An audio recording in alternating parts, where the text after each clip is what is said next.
My name is John William Arnold Sr.,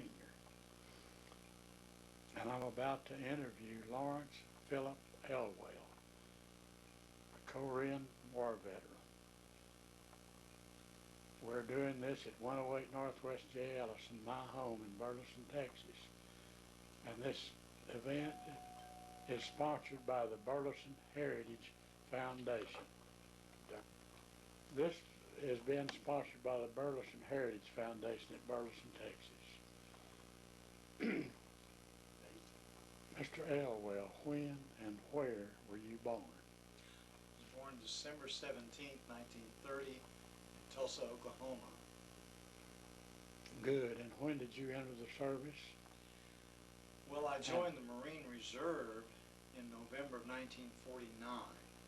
And then when the North Korean troops crossed the 38th parallel to invade South Korea, President Truman activated the Marine Reserves and I went over to Korea.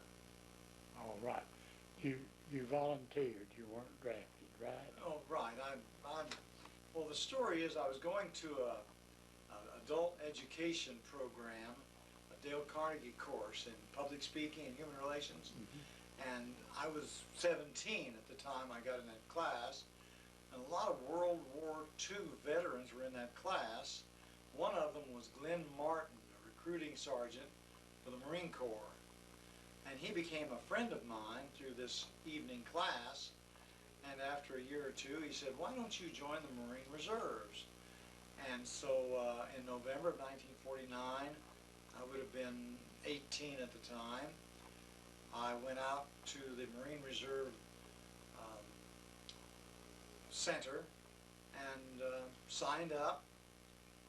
And then 8 months later, I find myself on active duty on my way to Korea. All right. Then what happened? Well, because I hadn't been to as much as a summer camp, I probably should have gone to boot camp. But it might have been better that I didn't go to boot camp because I weighed about 110 pounds. I was kind of a shrimp, but I didn't get to go to boot camp because the North Koreans were about to throw the American troops off the Pusan end of the peninsula. So we were needed in combat. So I did some training at Camp Pendleton, rifle range, hiking and so forth, and didn't get to Korea until November 4th, 1950.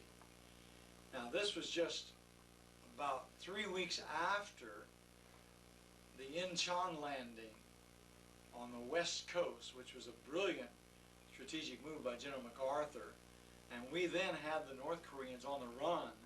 We ran them out of South Korea.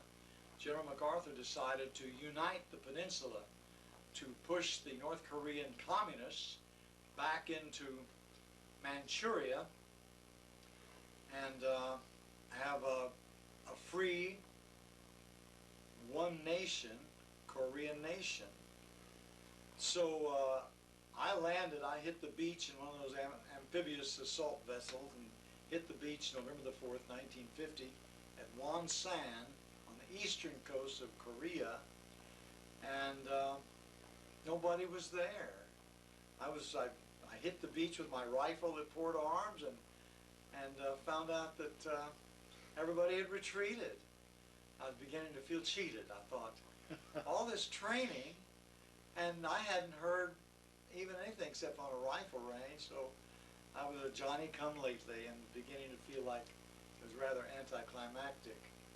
But we pushed our way up north, and on Thanksgiving Day, November the 27th, we had turkey and dressing, and the word came from General MacArthur that we were going to be home by Christmas.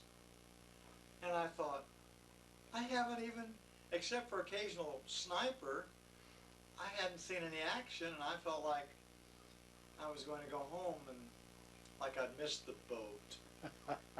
But then the next day, the Chinese unleashed their assault, and the Chinese Communist troops attacked us. I was with Dog Company, 2nd Battalion, 7th Regiment,